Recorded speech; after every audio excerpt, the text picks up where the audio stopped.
Everyone, welcome to civil वाला daily current affairs. आज है 25 सितंबर और शुरू करते हैं आज का डिस्कशन। सबसे पहले हम रिवीजन क्वेश्चन का आंसर देखेंगे। निम्नलिखित राजाओं में से किसे ममलन नाम से जाना जाता था? Which among the following kings was also known as Mamallan? तो सही जो आंसर था वो हमारा था नरसिंह वर्मन फर्स्ट।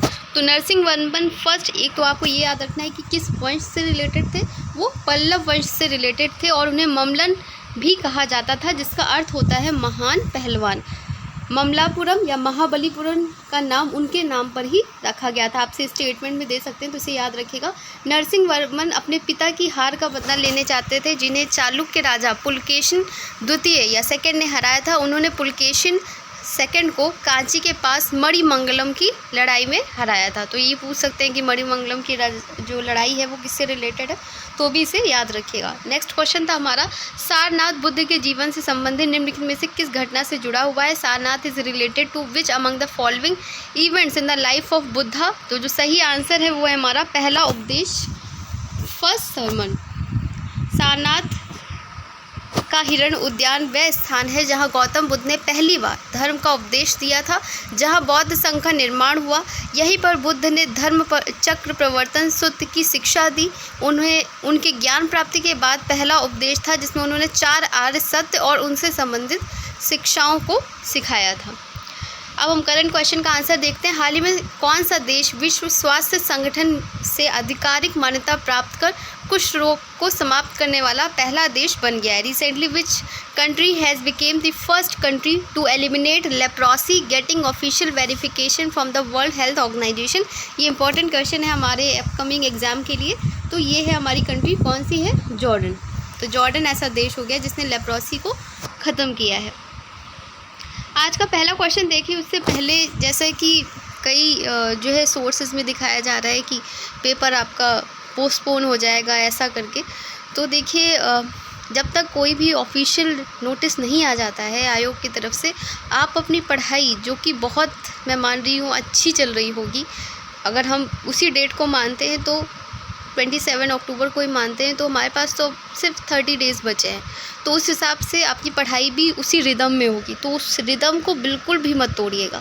कोई कितना भी आपके से आके कह देगा कि एग्ज़ाम पोस्टपोन हो रहा है, ऐसा हो रहा है, वैसा हो रहा है, तो इन सब चीज़ों से बिल्कुल अफेक्ट मत होइएगा। ऐसा होगा ज़रूर कि आपका रिदम थोड़ा सा बिगड़ेगा, आपका वो मोटिवेशन लेवल थोड़ा सा कम होगा, बट अभी यही वो टेस्ट है। अगर इस टेस्ट को भी पास कर ले गए आप, तो आप डेफिनेटली जब भी होगा एग्ज़ाम आप उसको क्लियर करेंगे। ये सारे हर्डल्स आएंगे, ये सारे जो भी आपके लोग हैं ये बताएंगे आकर के, और आपका जो फोकस है वो हिलाने की कोशिश करेंगे। बट आपकी यही ड्यूटी है कि आपकी, मान के चलिए आपका एग्ज़ाम 27 अक्टूबर को हो रहा है और आप उसी तरीके से अपनी पढ़ाई को कंटिन्यू करते रहिए। बाकी जो होगा, जो भी डेट आएगी वो सबके लिए होगी। तो अभी अपनी पढ़ाई को उसी तरीके से जारी रखिए। अब हम देखते हैं पहला क्वेश्चन, किस मंत्रालय ने 21 सितंबर 2024 को अंतर्राष्ट्रीय तटीय सफाई दिवस के अवसर पर क्लीन द बीच अभियान 2024 का आयोजन किया है? Which ministry of the government of India organise the clean the beach campaign 2024 on the occasion of international coastal clean up day on 21 September 2024? तो ये किसने किया? ये भूपेंद्र यादव ने मुंबई में क्लीन द बीच अभियान का प्रारंभ किया है। तो ये किससे रिलेटेड है? कौन से मंत्री हैं ये? केंद्रीय पर्यावरण और वन और जलवायु परिवर्तन मंत्री हैं ये भूपेंद्र यादव। तो ये याद रखिएगा किससे रिलेटेड है। नेक्स्ट हमारा क्वेश्चन है, Aryabhatta research institute observational sciences ने अंतरिक्ष स्थिति जन्य जागरूकता SSA के तहत पृथ्वी के निकट के वस्तुओं और कृत्रिम उपग्रहों को ट्रैक करने के लिए महत्वपूर्ण प्रौद्योगिकियों के विकास हेतु किस कंपनी के साथ समझौता ज्ञापन पर हस्ताक्षर किए हैं? ठीक है, तो ARIES ARIES and BEL collaborate to enhance India's space situational awareness. तो एरीज और BEAL ने भारत की अंतरिक्ष स्थिति जन्य जागरूकता बढ़ाने के लिए सहयोग किया है। नेक्स्ट हमारा क्वेश्चन है, राष्ट्रीय राइफल संघ NRAI के नए अध्यक्ष के रूप में किसे चुना गया है? Who has been elected as the new president of National Rifle Association of India? तो उसका जो सही आंसर है वो हमारा है कलिकेश नारायण सिंह देव, इनका नाम है। तो NRAI के अध्यक्ष चुने गए हैं। नेक्स्ट हम अगर देखें तो NRI जो है ये फाउंडेड कब हुआ था? 1951 को। हेडक्वार्टर इसके नई दिल्ली में है और प्रेसिडेंट है कैलाश नारायण सिंह देव। नेक्स्ट हमारा क्वेश्चन है भारतीय वायुसेना IAF के नए प्रमुख के रूप में किसे नियुक्त किया गया है? Who has been appointed as the new chief of Indian Air Force? तो सही जो आंसर है वो हमारा एयर मार्शल अमरप्रीत सिंह वायु जो है वो वायुसेना प्रमुख नियुक्त किए गए हैं। एयर मार्शल अमरप्रीत सिंह को वायुसेना के नए प्रमुख के रूप में नियुक्त किया गया है। वे वर्तमान IAF के वाइस चीफ हैं। तो आप ये देख सकते हैं कि जो SSB के जो DG हैं वो अमृत मोहन प्रसाद हैं। DG of central industry security force के हैं Rajvinder Singh Bhatti. Air force commanding in chief of central air armed कौन है? Air marshal Ashutosh Dixit. ये रिसेंट अपॉइंटमेंट है डिफेंस सेक्टर में। Deputy chief of air staff हैं एयर मार्शल तेजिंदर सिंह और DG of project sea bird के हैं वाइस एडमिरल राजेश धनखड़। तो ये रिसेंट जो डिफेंस सेक्टर की जो अपॉइंटमेंट थी ये थी। नेक्स्ट हमारा क्वेश्चन 5 सितंबर 2024 को निम्नलिखित में से किसे भारतीय एथलीट ने तेलंगाना पुलिस में डिप्टी सुपरिटेंडेंट ऑफ पुलिस के रूप में शामिल किया गया है? In September 2024 who among the following Indian athlete join the Telangana police as the deputy superintendent of police? तो ये बताना है आपको। इसको चुना गया निखत जरीन को। भारत की स्टार बॉक्सर है जिन्हें DSP के रूप में तेलंगाना पुलिस में शामिल किया गया है। तो ये याद रखिएगा। नेक्स्ट क्वेश्चन है हमारा सितंबर 2024 में अंतर्राष्ट्रीय परमाणु ऊर्जा एजेंसी IAEA के 68वीं सामान्य सम्मेलन के अध्यक्ष के रूप में किसे चुना गया है?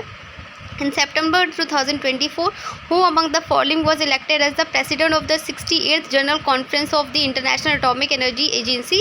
तो इसका जो सही आंसर है हमारा, ठीक है, IAEA सामान्य सम्मेलन में कोरियाई राजदूत को सम्मेलन के अध्यक्ष के रूप में चुना गया है। इनका नाम है सांग वूक हम। ठीक, इनका नाम है सांग वूक हम। इन्हें जो है चुना गया है। अगर हम रीसेंट अपॉइंटमेंट इन फॉरेन देखें तो first Indian president of Olympic council of Asia है राजा रणधीर सिंह है। First female government spokes person of जो ईरान है वो फतेमा मोहाजेरानी है।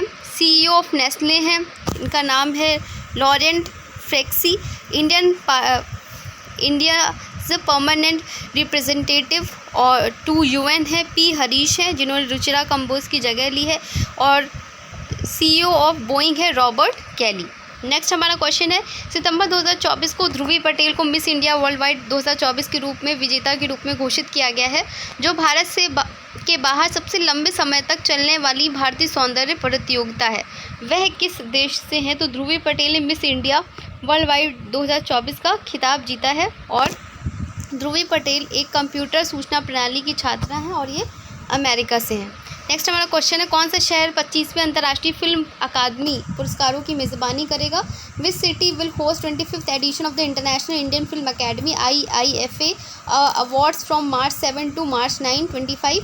तो सही आंसर है हमारा जयपुर। तो जयपुर में IIFA पुरस्कार जयपुर में होंगे, इसे याद रखिएगा। नेक्स्ट क्वेश्चन है हमारा सितंबर 2024 में FIDE 100 अवार्ड समारोह में सर्वश्रेष्ठ पुरुष और महिला खिलाड़ी पुरस्कारों में से किसे सम्मानित किया गया है? तो याद रखिएगा मैग्नस कार्लसन को और जूडिथ पॉलगर को।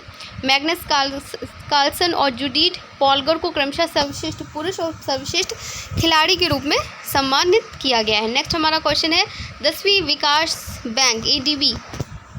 नेक्स्ट 10th क्वेश्चन हमारा एशियाई विकास बैंक ADB ने किस राज्य के 12 शहरों में पीने के पानी की आपूर्ति को बढ़ावा देने के लिए 530 करोड़ रुपए स्वीकृत किए हैं? The Asian Development Bank ADB has approved ₹530 crore to boost drinking water supply in 12 cities of which state? तो ADB के 12 शहरों में पीने के पानी की आपूर्ति को बढ़ावा देने के लिए 530 करोड़ की मंजूरी दी है। कहाँ पे? त्रिपुरा में। ठीक है, ये याद रखिएगा कहाँ पे मंजूरी दी है पीने के पानी के लिए ADB ने? त्रिपुरा में। नेक्स्ट हमारा क्वेश्चन है भारत ने महिलाओं की श्रेणी में किस देश को हराकर शतरंज ओलंपियाड जीता है?